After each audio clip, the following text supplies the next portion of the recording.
오늘 제목을 다 같이 따라하겠습니다. 도우시는 하나님. 지난 12월 3일 밤 한국의 윤석열 대통령은 긴급 담화를 발표하고 전국에 비상계엄을 발표했습니다. 윤 대통령은 종북 반국가 세력을 척결하고 자유헌정 질서를 지키겠다고 비상계엄을 선포했습니다. 그러나 국회 담을 뛰어넘어 들어간 국회의원들이 회의를 개최하였고 제적 190명 찬성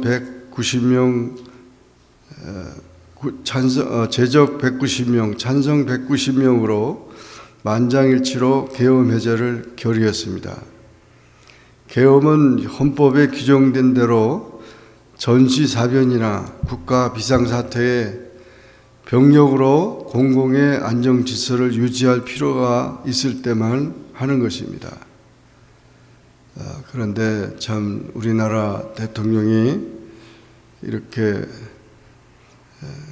계엄을 선포하고 군부대를 출동한 일은 너무 엄청난 일이죠. 북한이 우리나라를 침범한 것도 아니고 또 우리 행정적인 모든 면에서 국민들이 그렇게 위험에 처해 있는 게 아닌데도 그렇게 했는데 이유가 있겠죠. 이유가 그 전에 그 한국의 TV 드라마에 보면 엄마가 뿔났다라는 그런 TV가 있었어요. 비디오 드라마가. 근데 하여튼 사람들이 많이 보더라고. 엄마가 뿔났다고. 엄마가 막 뿔이 나가지고 너희들 말 안 된다 그래가지고 집을 나가고 밥도 안 차려주고 뭐 이러면서 그렇게 했는데 엄마가 뿔 나면은 집안이 참 불안해진 거죠. 아이들이나 또 모두가 다 집안이 정말 불안한 것처럼 대통령이 뿔이 나면은 어떻게 되겠어요? 그 참 지도자가 사실 화가 나는 것은 뭐 이유가 있는 건 분명하지만 그러나 그것을 그렇게 표현하게 되면 결국 많은 사람들이 어려움을 당하게 됩니다. 지금 윤 대통령의 리더십과 권위는 완전히 무너졌습니다. 책임을 지고 이제 1000명을 기다려야 합니다. 대권을 받은 것도 하늘과 땅의 뜻이고 대통령직을 상실하는 것도 거부할 수 없는 하나님의 명령입니다. 우리나라의 현실을 보면서 너무 안타까웠고 정말 이때까지도 하나님께서 도와주셨는데 앞으로도 하나님을 의지한다면 하나님이 계속 붙들어 주실 것이라고 믿고 하나님 도와주세요. 그런 기도가 그냥 나오더라고요. 하나님 도와주세요. 어떡합니까? 우리나라 참 연약한 우리 인간의 그런 모든 부족함과 그 연약함을 불쌍히 여겨달라고 기도했습니다. 여러분도 아마 그런 기도를 다 했을 것입니다. 이처럼 인간은 반드시 그 누구에게 도움을 받고 살아가게 마련입니다. 모든 사람은 어떠한 형태로든지 남의 도움을 받고 살아갑니다. 이 세상에 스스로 힘으로 아무런 남의 도움 없이 살아가는 사람은 한 사람도 없습니다. 스스로 모든 일을 처리하며 혼자서도 살아갈 수 있다고 장담하는 사람을 우리는 독불장군이라고 합니다. 그는 매사에 자신감을 표하며 실패를 인정하지 않으며 자신의 노력을 과대평가합니다. 그러나 인간의 일이란 잠시 후를 장담할 수 없으며 내일을 기약할 수 없을 뿐만 아니라 자기 자신조차 믿을 수가 없는 것입니다. 어떤 사람이 되게 자살하는 사람들을 이렇게 보면은 마지막에 누구한테 꼭 메시지를 남기고 간다는 거예요. 글을 쓰든지 전화를 하든지 꼭 그렇게. 자기의 존재에 대해서. 그러니까 참 마지막에 그런 통화라든지 마지막에 그런 일에 대해서는 우리가 참 주의 깊게 관찰해야 합니다. 인간은 이렇게 정말 허약한 존재입니다. 이 세상에 태어나면서부터 어부의 도움을 필요로 하고 자라면서 가족들, 친구들, 선생님들의 도움을 통하여 하나의 성숙한 인격으로 자라가 갑니다. 그래서 성인이 되면 배우자의 도움으로 가정을 꾸미는 것입니다. 또 사회의 도움으로 재능과 학식을 실현하는 직장을 갖게 됩니다. 그리고 사회생활 속에서 조직과 구조의 도움을 받으며 생활 일인으로서 살아가게 되는 것입니다. 그러다가 이제는 도움을 받는 입장에서 서서히 도움을 베푸는 입장으로 전환됩니다. 이처럼 도움을 받고 도움을 베풀며 살아가는 것이 인생입니다. 그것을 인생이에요. 여기 지금 한국에는 탄핵을 한다고 그러는데 나라의 탄핵은 가정의 이혼이 나는 것 똑같아요. 보기 싫다 이거예요. 같이 살기 싫고 지내기 싫다는 거, 이혼한다는 거하고 똑같아요. 그러니까 지금 민주당에서는 뭐 계속 그냥 물러날 때까지 계속 탄핵한다는 거 아니에요? 그 이혼하자는 거죠. 이혼하려.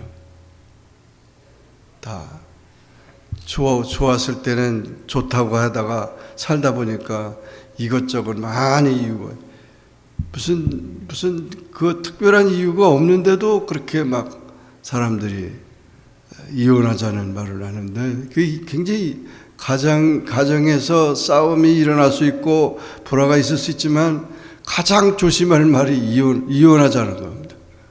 그거 어떡하자는 거예요? 마찬가지로 참 우리나라도 이렇게 탄핵하자. 뭐 자기는 잘못한 게 없나? 모두가 다 잘못한 건데 그렇게 나가는 것 자체가 바로 보기 싫다 이거죠. 다 끝내자는 거죠. 이런 삶은 정말 불쌍한 그런 삶입니다. 인간은 도움을 받고 도움을 베풀며 살아가는 것이 인생이고 그것을 감사하며 또 그것을 귀하게 여기는 것이 그 가치를 귀하게 여기는 것이 인생입니다.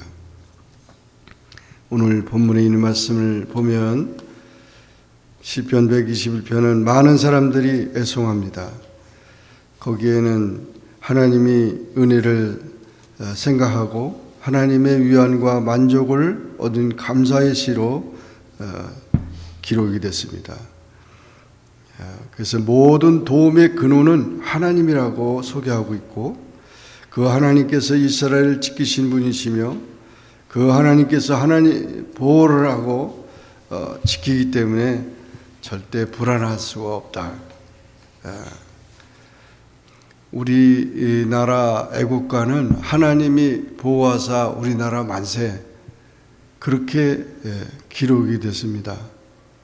이것은 대한제국이 외세의 침략으로 위기에 처했을 때 나라를 사랑하는 노래를 담아서 불렸던 처음에 찬송가였어요.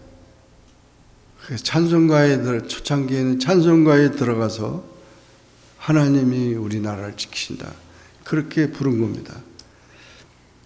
그러면서 1948년에 대한민국 정부가 수립되면서 윤치호 작사, 안익태 선생의 작곡으로 정부의 공식 행사로 불려지면서 그거 하나님을 너무 기독교 냄새가 나니까 하느님으로 해놔라 이래가지고 그렇게 바꿔놨다는 거예요. 그것만 바꿨는데 사실은 그것이 하나님이 우리나라를 보호하사 교과서에 실리면서 전국적으로 애창되기 시작했던 것입니다.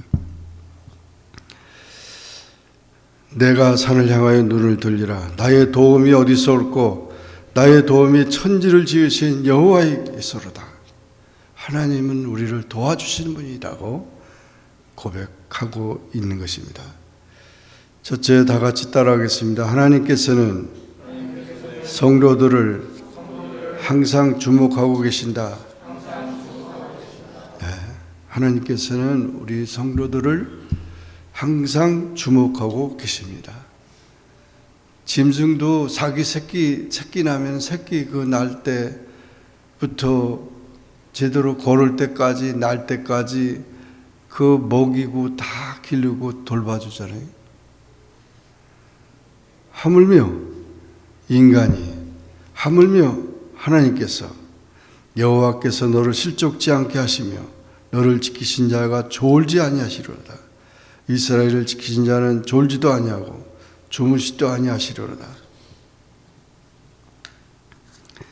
정말 하나님께서 우리를 이렇게 주무시지도 않고 돌보신다고 하는 표현은 그냥 계속해서 우리를 불꽃 같은 눈으로 성도들을 보고 계시는 것이죠.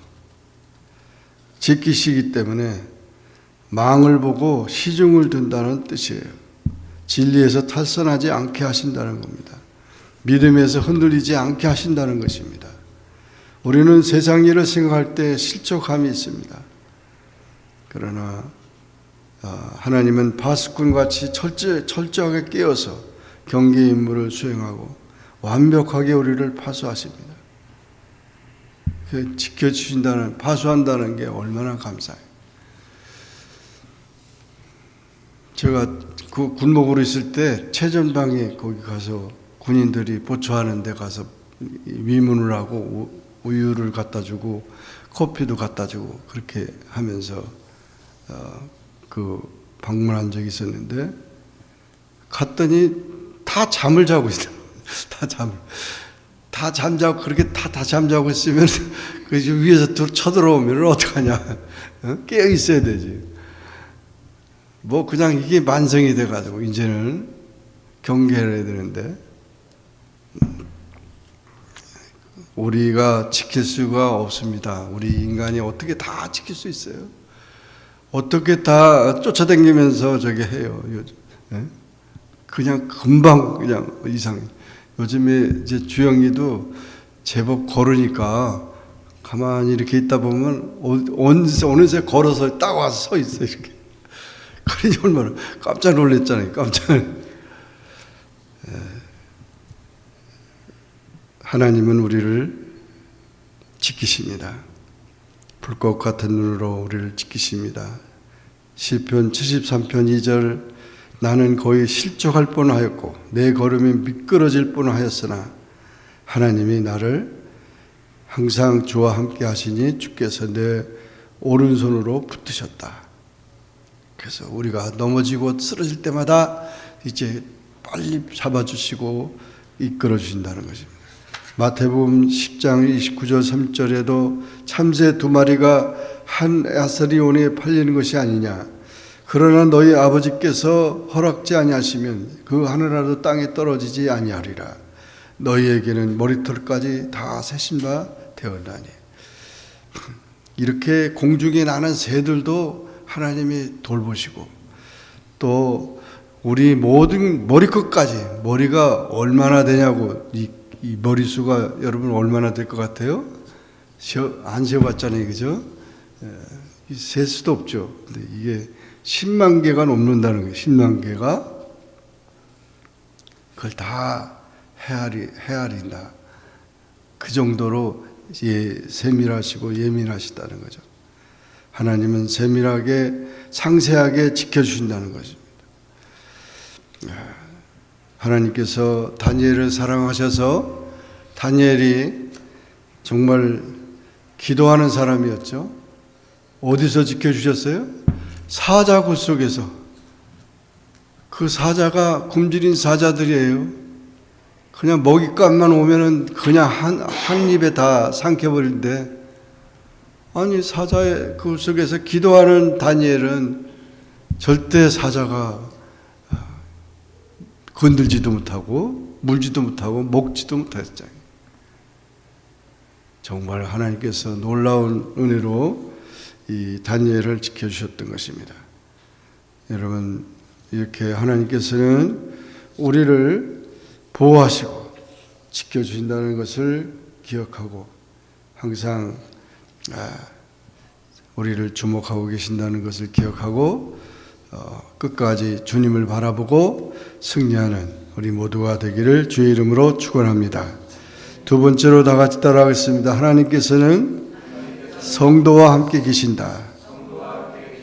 5절 6절에 보면 여호와는 너를 지키시는 자라.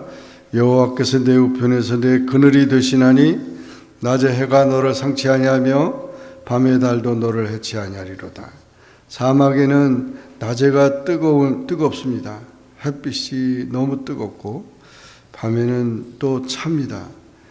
그런데 낮에는 이 뜨거운 그 열기를 막기 위해서 구름 기둥으로, 밤에는 한랭과 습기를 막기 위해서 불 기둥으로 그렇게 보호하십니다.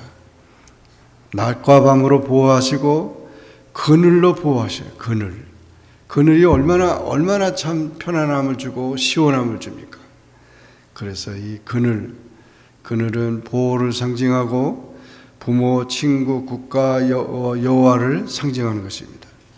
밤낮으로 지켜줄 뿐 아니라 방패가 되어 주십니다. 잔다르크는 인간에게 소외당할지라도 하나님과 함께함으로 고난을 이겨냈습니다. 이사야서 32장 2절 또 그 사람은 광풍을 피하는 곳, 폭우를 가리우는 곳 같을 것이며 마른 땅의 냇물 같을 것이며 곤비한 땅이 큰 바위 그늘과 같으리라고 했습니다. 정말 자연재해가 하나님 백성에게는 그렇게 대단한 것이 아닙니다. 고난 중에도 하나님께서 함께 하심을 믿고 두려워하거나 절망하지 말고 전적으로 하나님을 신뢰해야 합니다.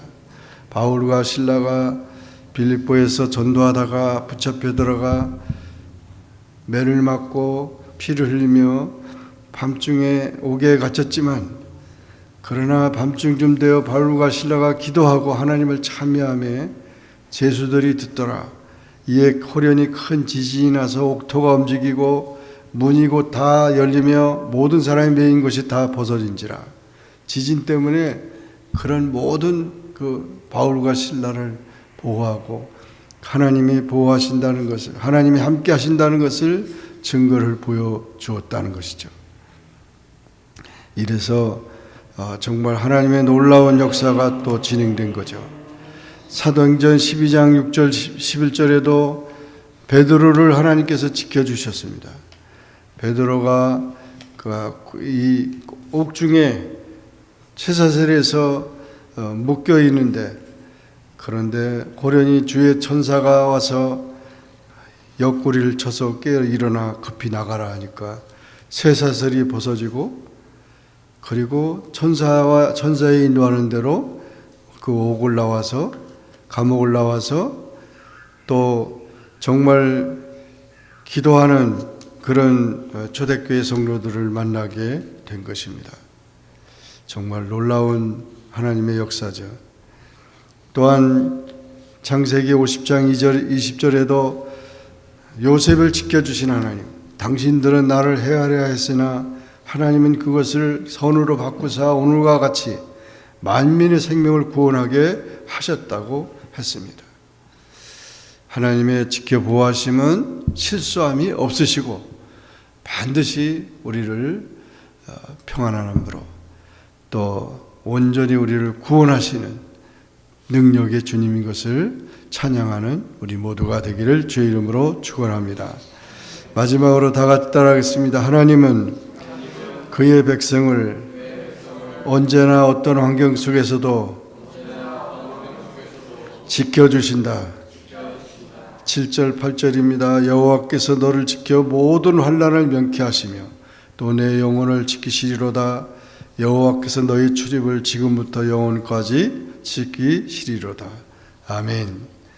얼마나 참 귀한 말씀입니까? 하나님은 우리의 출입을 다 보장해 준다. 옛날에는 항상, 지금도 그렇지만은 어르신들이 밖에 나가면 차 조심해라, 사람 조심해라, 맨날 그런 말을 했지. 맨날 그냥 알았어요 그러면 그렇지만 정말 무슨 일이 일어날지 모르죠. 너희 출입을 지금까지 영원까지 지키신다. 하나님께서 우리의 앞서가시고 우리의 모든 것을 모든 위험에서 우리를 구원하시고 지켜주신다는 것입니다. 이런 확신을 가지고 담대하게 우리는 살아가야 합니다. 우리 생명을 안전하게 지키시고 환난을 물리쳐 주시고 영원히 지켜주신다는 겁니다. 여러분이 잘 아는 다니엘의 세 친구는 사드락과 메삭과 아벳느고는 결국 그 왕의 명령을 거절해서 극렬히 타는 풀무불 가운데 용광로 속에 던져졌지만, 그때 이 다니엘의 세 친구는 뭐라고 말합니다. 우리는 그 용광로 속에서 들어가도 살아날 것이다. 거기서 죽는다 하더라도 우리는 하나님께 영광이 될 것이다. 이렇게 아예 그냥 다 뭐 죽든지 살든지 불에 타든지 안 타든지. 그러나 정말 놀라운 것은 그들의 머리턱 하나까지도 거슬리지 아니하고 그 완전히 구원을 받은 것이 성경에 기록됐습니다. 그리 아니하실지라도 담대하게 하나님을 의지하는 그런 마음, 얼마나 참 귀합니까? 우리는 하나님을 의지하고 앞으로 나가야 합니다. 하나님을 절대적으로 의지하는 자는 절대적인 축복을 받게 됩니다. 그저 적당히 믿으려고 그러면 적당히 밖에 안 되죠. 신명기 28장 6절 내가 들어와도 복을 받고 나가도 복을 받을 것이라.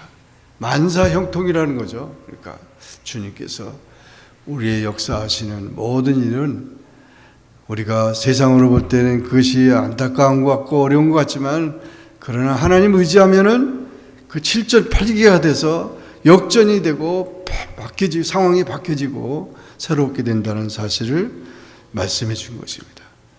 이런 놀라운 하나님의 정말 놀라운 역사, 그런 역전승의 역사, 모든 것이 합력하여 선을 이루는 역사, 이런 역사가 우리 모든 삶 속에 있게 되기를 축원하고, 또 우리나라가 또 그런 환경 속에서도 더 발전하고 더 겸손해지고 더 새로워질 수 있는 나라가 될 수 있도록 기도해 주시기를 바랍니다. 모든 하나님의 역사, 하나님이 도우시는 것을 우리가 체험하는 우리 모두가 되기를 주의 이름으로 축원합니다. 기도하겠습니다. 주님 감사합니다. 지난 주간에 한국의 어려운 상황들을 보면서 정말 마음이 안타깝고 또 정말 눈물 나도록 기도하지 않을 수 없었습니다. 하나님 도와주세요. 인간들은 모이면 싸우고 다투고 그저 서로 죽이려고 하고 이런 게 인간의 삶인데, 하나님 도와주세요. 용서해 주세요. 긍휼히 여겨주세요. 구원해 주세요. 기도할 수밖에 없습니다. 주님, 우리는 도움이 없이 이 세상에 존재하는 사람은 아무도 없음을 고백합니다. 특히 하나님의 도움이 아니고서 우리는 아무것도 할 수 없다는 사실을 기억하고, 누가 대통령이 됐든 누가 이제 지도자가 됐든 누가 백성이 됐든 다 하나님 앞에 겸손하게 회개하고 하나님 의지하고 믿음 안에 살아갈 수 있고 하나님의 도움으로 변화가 되고 새롭게 되는 역사가 있게 해 주옵소서. 도움을 받고 도움을 베푸는 그런 인생이 되게 하여 주옵소서. 예수님의 이름으로 간절히 기도합나이다. 아멘.